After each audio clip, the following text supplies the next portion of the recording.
con respecto a la pobreza monetaria. No es la pobreza multidimensional, de eso vamos a hablar más adelante también, que es interesante ponerlo sobre la mesa. Reacciones del Premier, reacciones del Ministro de Economía y Finanzas, reacciones del titular de la cartera de Midis, y vamos a analizar esto desde el ámbito económico, ¿no? Con las variables que nos dio nos dio este reporte del INEI. Y para eso vamos a conversar con Carlos Gallardo, gerente general del Instituto Peruano de Economía, quien está con nosotros aquí, por supuesto, en el estudio de Economía para Todos. Carlos, ¿cómo estás? Bienvenido. Muchas gracias.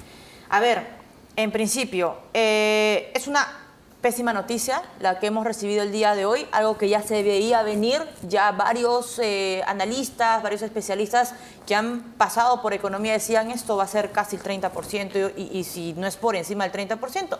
La última fotografía entonces del 2023 es que el 29% de la población está viviendo en una situación de pobreza. Yo creo que ha terminado de confirmar, como mencionas, lo que ya esperábamos en la medida que el 2023 fue un año muy complicado en la serie de eventos que ocurrieron desde la conflictividad social, los fenómenos climatológicos, la inflación que todavía seguía elevada, terminó por ocasionar una recesión económica y sumado a la inflación son los aspectos que más pesan sobre la reducción de la pobreza. Entonces, en definitiva, esperábamos un aumento, el punto era hasta cuánto iba a ser este aumento que se ha dado a conocer hoy. Ahora, para que el televidente pueda entender esto de manera muy sencilla, Carlos, ¿qué significa que el 29%, que la pobreza impacta el 29% de nuestra población? Porque esta es una pobreza monetaria. Ojo, ¿qué implica ser pobre en nuestro país con este índice? Lo que hace en sencillo el INEI es establece una metodología donde dice, bueno, la canasta básica de consumo está alrededor de 450 soles en este 2023. Se considera pobre aquel que está por debajo, cuyos ingresos están por debajo de ese nivel. Y la pobreza extrema es algo de alrededor de 240 soles en sencillo. Entonces se considera pobre extremo cuyos ingresos están por debajo de ese nivel. Entonces, esa es la forma en que hacen la contabilidad y claro, este 29% equivale a 9.8, ¿no? 9.800.000 peruanos pobres, eso es casi 600.000 pobres más que el año pasado. Ahora, hemos escuchado, por ejemplo, a varias posturas desde el Premier o el presidente del Consejo de Ministros, desde el ministro de Economía, desde Midis, señalando pues, que son sucesos o esto se debe a sucesos violentos que registramos el año pasado, que tienen que ver por las medidas preventivas que tomaron por el fenómeno El Niño, que finalmente el efecto no fue como el que esperábamos, felizmente, efectos Yaku, el año de recesión, o sea, simplemente esta elevación de la tasa de pobreza se debe a factores externos, climáticos. Yo creo que viene de mucho más atrás, ¿no? La inversión, digamos, cuando más redujimos pobreza, te estoy hablando del periodo 2004-2013, que la pobreza se redujo en promedio 4 puntos porcentuales cada año, la inversión privada crecía casi a 14% cada año. Eso, desde el 2014 hasta el año pasado, ha cambiado radicalmente. La inversión privada a duras penas crece a 1% anual y la pobreza, más bien, lo que hemos visto ahora es que ha aumentado, ¿no? Entonces, si queremos realmente reducir cifras de pobreza seriamente, necesitamos retomar cifras de crecimiento en inversión a doble dígito. Y entonces, si tú me preguntas qué es lo que causa, y si solamente esto causa, yo creo que causan muchos aspectos. Parte de ello, o importante, tiene que ver con la conflictividad, con el conflicto político que existen ya desde hace varios años, con la pandemia que se agravó y luego con lo último, todo lo vinculado al gobierno de Castillo y la destrucción del Estado que se debe encargar justamente de estas políticas. Y la confianza, ¿no? La confianza en el sector privado. Carlos, estamos poniendo en pantalla ahí esta gráfica y esta infografía, porque la pregunta que muchos hacen en casa, ok, 29% de pobreza, ¿hace cuánto tiempo no veíamos una tasa tan alta como esta? Sin contar pandemia, que fue el peor año, creo que de las últimas décadas, se cerró todo, o sea, fue un cierre de caño abrupto para las actividades económicas, 30% se alcanzó en ese momento, pero quitando este año anómalo, ¿no? Especial, ¿cuánto tiempo hemos retrocedido en la lucha contra la pobreza? Tenemos que volver hasta 2010, 2011, cuando los niveles de pobreza estaban cercanos al 30%, y eso significa, pensando en la pandemia, ¿no? En el periodo previo, en el 2019, y si lo comparamos la cantidad de pobres que teníamos entonces con los que tenemos ahora, hoy tenemos 3.300.000 peruanos más pobres que en el 2019. ¿no? Entonces, ese es el nivel de retroceso versus el último año antes de la pandemia y mucho más cuando vemos que hemos incrementado o hemos vuelto a niveles del 2011 o de 2010 O sea, ahorita en niveles de estamos pobreza. peor Sí. que cuando el año previo, digamos, a arrancar esta pandemia. Hay más de 3 millones de pobres, ¿no? 3.3 millones. Ahora, ¿por qué? O sea, ¿qué es lo que está pasando que no podemos levantar cabeza y decir estamos en sendas de recuperar y de luchar contra este flagelo que es la pobreza, que probablemente muchos en casa con un televisor y con almuerzo 3 veces al día no lo sienten, pero vamos, o sea, la pobreza también ha cambiado un poco de rostro, ya no es la pobreza rural, en su mayoría es una pobreza urbana, está más presente en Lima, en el Callao, o sea, ¿cómo ha cambiado el rostro? Sí, mira, 21 de las 25 regiones han visto incrementar su pobreza, ¿no? Esto, como has mencionado, es un fenómeno ya más urbano. Hoy hay 3 millones y medio, ¿no? Ahí está el gráfico donde vemos cómo hay pobreza, incluso en 7 regiones hay mayor nivel de pobreza que en la pandemia, o sea, en 7 regiones están peor que en el año de la pandemia. Ahí está Lima Metropolitana, ¿no? ¿Y qué regiones son? O sea, ahí está Loreto, Ucayali, Madre de Dios, casi todo el oriente, ¿no? Mastanga, Lambayeque, Cajamarca y Lima Metropolitana y el Callao. Lima ¿no? Metropolitana y el Callao, sí, en estos momentos, sí, 2023, que es la última fotografía, la fotografía más actual, ¿está peor? Que en el 2020, sí. El nivel de pobreza en Lima, hoy que hablamos de que tenemos versus prepandemia, la pobreza ha subido de 20 a 29%, ¿no? En Lima, la pobreza se ha más que duplicado. Estaba antes de la pandemia alrededor de 14% Lima Metropolitana, hoy es un poquito más de 28%. ¿No? Entonces, ese es el nivel de la gravedad y es lo que hablábamos también de cómo la pobreza se ha tornado un fenómeno más urbano, ¿no? En el periodo prepandemia, ahí tenemos un gráfico además, la pobreza, los pobres, el 57% de los pobres estaban ubicados en zonas urbanas. Hoy ese nivel es del 73%.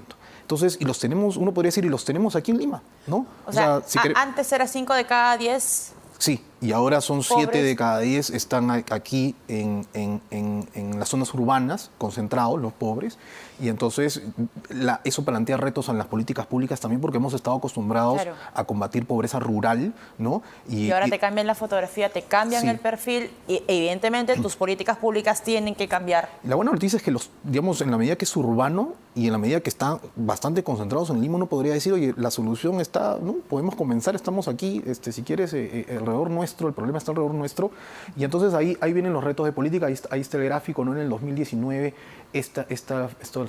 la zona de Lima y resto urbano, ¿no? Llegaba alrededor del 57% y hoy es ese 40 más 33, ¿no? La pobreza urbana en Lima Metropolitana alcanza el 33%, ¿no? Entonces, eso te pone los retos en políticas públicas, como te decía, y creo que la buena noticia es que está todo aquí, podríamos resolverlo de repente sin ese desafío que teníamos antes de cómo llegamos a la zona urbana, claro, cómo encontramos al pobre rural. ¿No? Sí.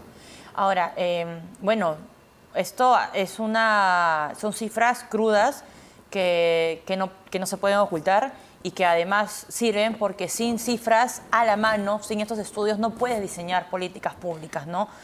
Esta base, si quiere, la más importante y esperada por no solo la academia o los investigadores, los analistas, sino también por el sector privado, porque eso es una fuente, digamos, de información hasta para hacer negocios, ¿no? Claro. Entonces, es importante conocer lo que está ocurriendo en la región, era importante que se diera a conocer pronto, en ese sentido, pues qué bueno que pudo compartirse la base hoy día, al menos. No me quiero ir de estos resultados del INEI. Hay otra información que ustedes han podido recabar desde IP. ¿En cuánto tiempo le va a tomar al país salir de este lodo, ¿no? En el que estamos pues prácticamente hasta la altura de la rodilla y del muslo? O sea, ¿qué tan complicado va a ser salir de esta situación? No es tan sencillo, en realidad, porque, digamos, hay una relación entre el crecimiento, ¿no? Y qué tan veloz se puede reducir o qué tan rápido se puede reducir la pobreza. Si nos estancamos en tasas de 3%, ¿no? Que es lo que se está proyectando, el MEF lo que está proyectando para este año, nos podría tomar 23 años cerrar esa brecha, ¿no? Ahí está esta gráfica, sí, que básicamente que dice años necesarios para que la pobreza retorne a los niveles 2019, Sí. según la tasa de crecimiento del PBI. A ver, explícanos esto porque dice 2% abajo, Sí. 3% y arriba está el 35, 23. Sí, ¿Cuál sí. es la O sea, explicación? partimos del nivel de pobreza actual de 29% Ok. y luego decimos, bueno, ¿cuánto era la pobreza prepandemia en el 2019? 20%. ¿Cuánto tiempo nos puede tomar pasar de ese 29% al 20%? Y decimos, bueno, si crecemos 2% anual, Ok. nos va a tomar 35 años. Regresar a niveles prepandemia. Claro. Ese es tu año base. Sí, sí. O sí. tu escenario ideal. Claro, No. ¿no? El mínimo, si quieres, porque ya llegamos a ese número, uno podría decir, bueno, queremos llegar ahí, no estamos diciendo a ver cuánto tardamos en llegar a Exacto, 10%, nada, claro. es cómo retomamos los niveles del 2019. Si crecemos a tasas del 3%, como se espera este año según las proyecciones de la última actualización del marco, nos tomaría 23 años hacerlo.